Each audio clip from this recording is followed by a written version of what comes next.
Welcome to The Moment. It's a great honor to have you in this broadcast this wonderful evening. And I know it's morning for some people. It's early hour of the day for some people. But I want to thank God for your life, that you are able to make it. You are able to tune in with me on The Moment. And I really want to appreciate you right from the beginning because of your desire to change different moments of life and to see your moments in life be the best that God has made it to be. I know we are on this journey together, and I want you to know that it's a journey. It's not a one-time thing. It's not something that you just snap your finger and it happens. But when we walk this walk together, when we travel this journey together, we will be experiencing exactly what God designed for us to enjoy. I say it this way, and I normally say that to people, that this is our journey back to Eden. See, because in the beginning, there was no moment that is not good. In fact, every moment in the beginning, when it was created, was the best. But there was nothing to compare it with. It was just excellent. Because God himself looked at everything after he has created it, and he said, whoa, this is good. I want us to begin today by me sharing this with you. There was a scientist that desired to have time to really be able to get some science work done. And he was at home. He has a 9-year-old son. While he gets settled, preparing himself to get started, his 9-year-old son came in just to come and spend some time with his dad. But daddy wanted to get some things done. So he was thinking about what can I really do to keep this boy busy so that I can get him away from here. I can keep my focus on what I need to do. While he was looking around, he saw a magazine that was with him. And he picked up the magazine. In that magazine, there was the map of the world. And he picked up the magazine, he just tear the page off and then cut it into pieces and asked his son, son, would you like to play with puzzles? So he cut it down and then gave to his son. He said, hey, son, go ahead and set this map of the world together. Go and put it in order. Go and put the map of the world back in order. So the son left. So in him thinking that, well, I've given him something that he will not even finish in one day. He will be there, struggling with it because the boy doesn't know anything about the map of the world. So he will be struggling to put the puzzle together. But the son started, the boy looked at the whole thing, said to himself, listen, I don't know the map of the world. This thing is difficult to put together. But he remembered that he saw something before his dad tore the page. On the other side of that page was the picture of a man. And the boy said to himself, at least I know what a man looked like. I don't know what the map of the world looked like. Then he said he turned everything, all the puzzle over to where the picture of the man is. So he started setting. In a very short time, he shouted out, daddy, daddy, daddy. And the scientist was surprised. What? So he went there and saw that the boy has put together the whole map of the world. And he asked him, how did you do it? How did you put this together? And the son said, Daddy, I don't know anything about the world. I can't fix the world. But you see, I saw man at the other side of the paper before you cut it into pieces. But what I can fix is the man. And he said, and when I fixed the man, I turned it over and saw the world has been fixed as well. That was what the boy said. He said, and when I fixed the man, I turned it over and I saw the world has been fixed. Wow. What an excellent statement. What a clue to some of the things that we've been talking about and that we are going to begin to talk about the more. He said, I can't fix man. He said, I can't fix the world, but I know I can fix man. So, let me fix man. Let me tell us about our nugget for today. Our nugget for today is fix you and your moment will be fixed. The boy said, I don't know how to fix the world. I can't fix every situation. But you see, I can fix me because I know me. In a nutshell, that's what I'm bringing out. That's what I'm hearing from that story. In the beginning, if you look at it very well, when God created everything, everything was excellent, perfect. There was no moment of sorrow. There was no moment of pain. Every moment was excellent. Every moment of life was the moment, was the best that anybody can think about. That was what it was in the beginning. Then man messed up. And what happened after man messed up? Almost every moment of life became dismantled. But take note of something here. Man messed up. The moments, situations of life, everything turned upside down. Everything is in disarray. Right? Man was the one who messed up. So if we have to bring everything back in order, then man needs to be fixed. Man must be fixed. If you have to bring it back into order, if the world have to change, if every moment that you and I go through have to change, then we have to change. We have to be fixed. I have to be fixed for my moments to be fixed. Struggling and, going here and there, trying to fix my moment will not fix my moment. I try, you try, everyone try a lot to fix our situations, to try to, hold the circumstances, around some things in order. And yet you notice that we've not been able to get it done, and get it back to what it was in the beginning. So how do we go about this journey? And that's why I call the journey our journey back to Eden. The journey back to Eden, it's to fix man.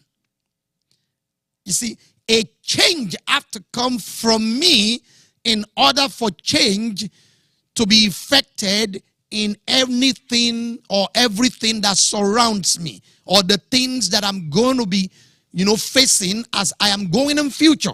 It's very important. I love what Ralph Waldo Emerson said. He said, man is what he thinks all day long. Did you hear that? Man is what he thinks all day long. So that means the situation that man goes through in life, it's as a result of what man is thinking. So we can say it this way. Man is not a product of his situation. He is a product of his thoughts. Can I say that again? I said man is not a product of his situation. Man is a product of his thoughts. What you are thinking, what I am thinking, what we are thinking creates our moments. You see, sometimes we run into moments and we wonder, why am I in this? You see, man is the one who creates the moment. So man is the one who can affect that moment of life. Let's analyze this boy's story. Let's analyze that story so that we can be able to get to where we're going this evening. If we are going to be able to enjoy the best in every moment of life, then we've got to understand that it starts from man. Man needs to be fixed in order to fix the world where man lives in. It's important. You see, what exactly changed concerning this boy after he got the puzzles? The boy looked at the puzzles and he said, listen, I don't understand the world. I understand man. I know man. I don't know the world. So what changed? The boy's thinking changed. His thinking changed. You see, normally when you get something that you struggle with, that you want to work with, and you keep struggling to put it in order, you know, in a way, the type of thinking at that particular moment can change that thing if we keep struggling and we keep thinking the same way. So quickly, the boy changes thinking. He said, no. This thinking of changing, of fixing the wall won't work. So what did he change his thinking to? He changed his thinking to, let's change the man. Let's fix the man. That's what he changed his thinking to. You see, what else changed? His feeling changed. You see, instead of him struggling and feeling frustrated, feeling angry, trying to fix the world, no, he didn't. The moment his thinking changed, his feeling changed. Understand this, people of God? Everyone, hear this, understand this. What changed again? His action changed. So in order for me, in order for you, for us to fix ourselves, for us to be able to change or experience the best of any moment that we are in life, number one, we've got to change our thinking. We've got to change our thinking. You see, a changed thinking will change the feelings. So, look at it this way. If you are not feeling great, the great question to ask, the appropriate question to ask yourself is that, what am I thinking about? Because it is your thinking that determines your feeling. And it is your feeling that determines your action. You see? So, if you look at what you are doing, if you look at what you are experiencing, the only way you can change that around, or you can change what you are experiencing around, is to go straight to what you are thinking.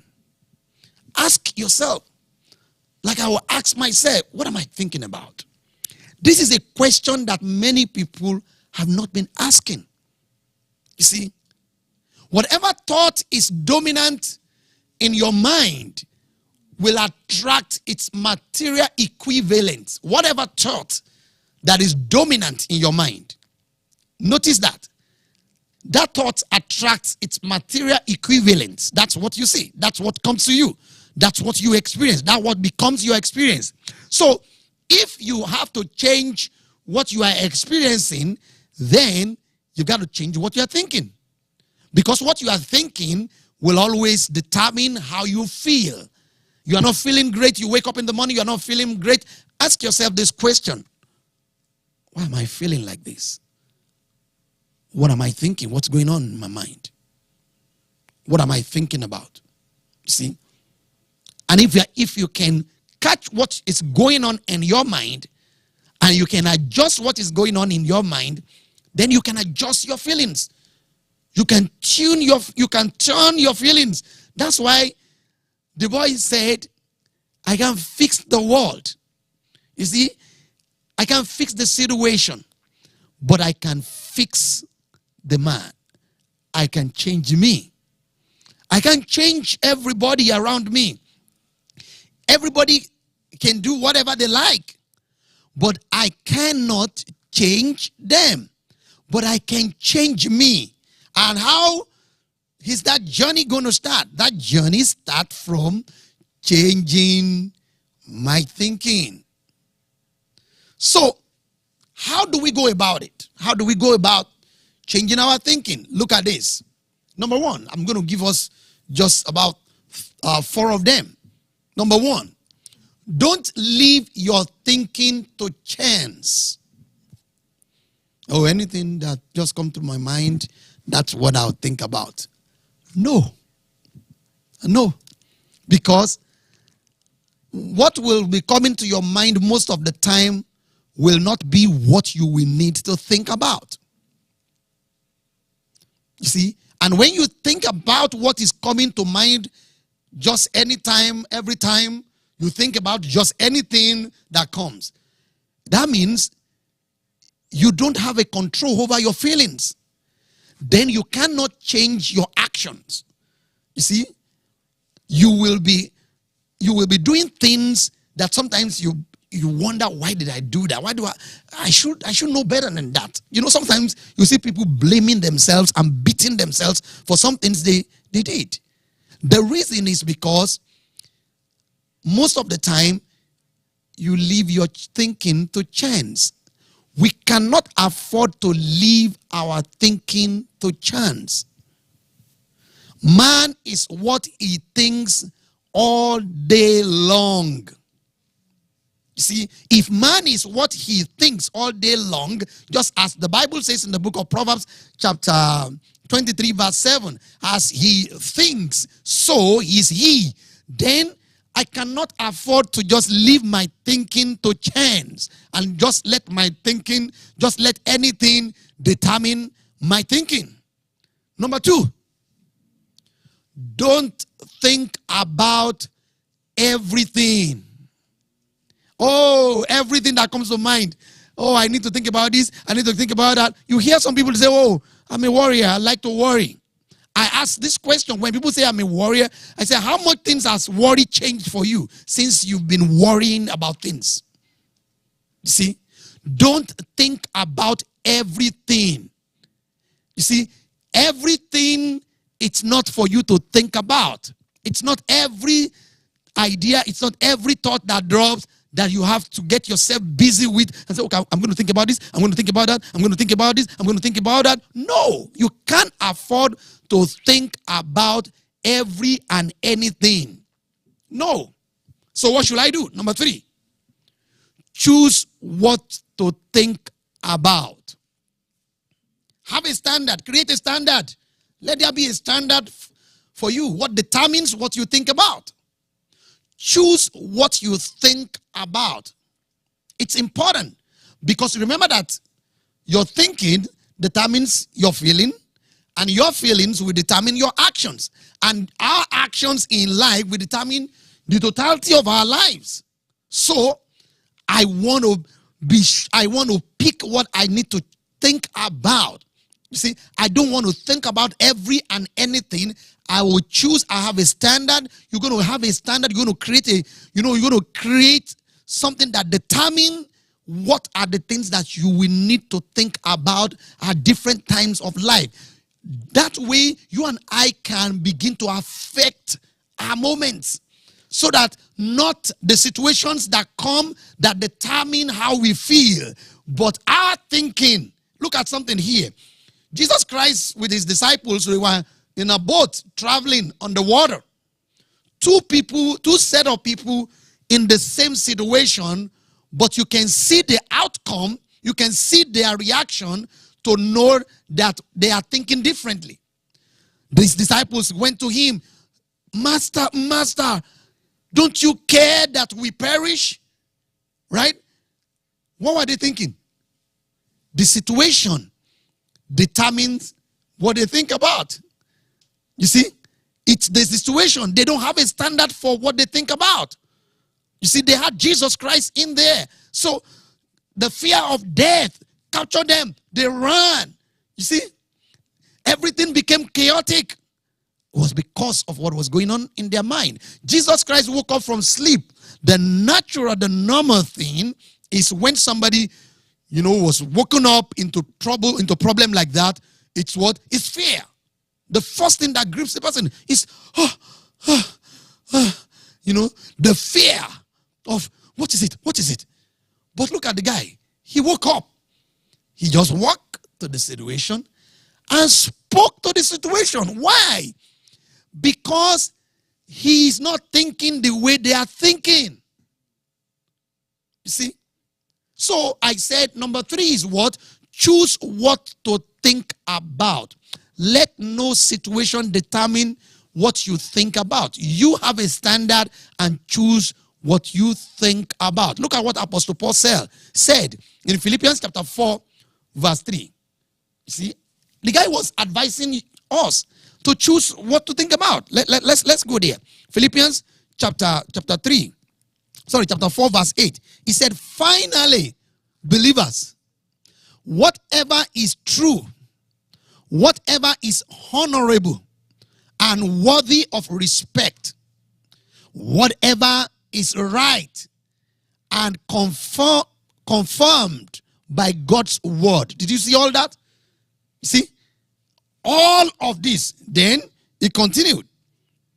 He said, whatever is pure, whatever is wholesome, whatever is lovely and brings peace, whatever is admirable and of good repute, if there is any excellence, if there is anything worthy of praise, think continually on these things.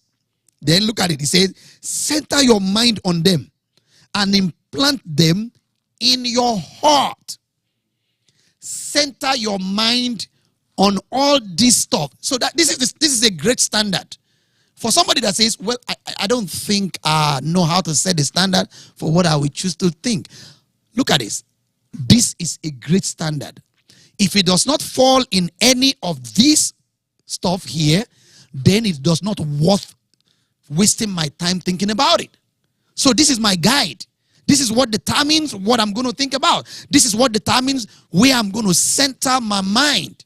You see, I'm going to center my mind upon this stuff here. If it is not in line with this, I leave it. Then number 4, create time for thinking. Create time for thinking.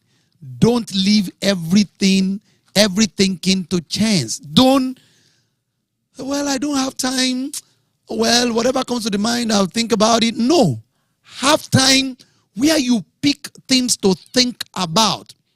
The things that you are thinking about, they are developing your mind. And when your mind is developed in the line, in the direction of those things, that is what determines the things that you attract physically. You see, you will be in a situation where everything is so chaotic and people will be wondering, why are you so calm?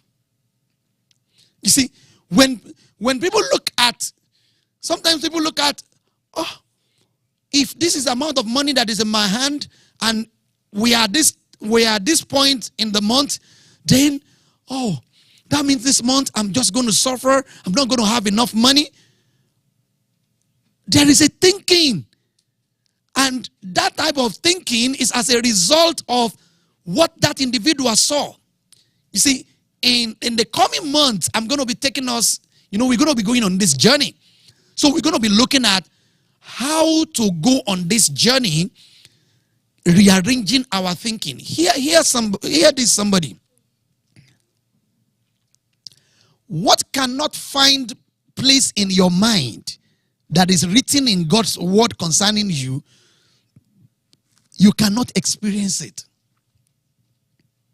Because our mind plays a major role in the things that God has made ready for us. Our mind plays what? A major role in everything that God has made available for us. So our mind have to line up with those things in order for us to experience it. So let's go this journey. You see, let's call it the journey back to Eden. Let's begin this journey together.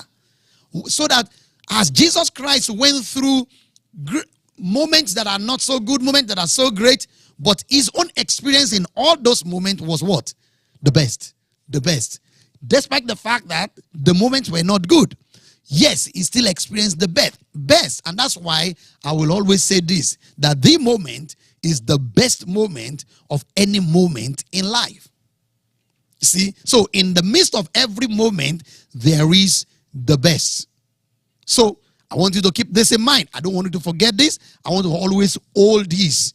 You see, you are better than what you see, more than what you know, greater than what you look like. I'll see you next month by the grace of God. Imagination is the ability to see with your heart what you cannot see with your eyes. Isaiah chapter 26 verse 3.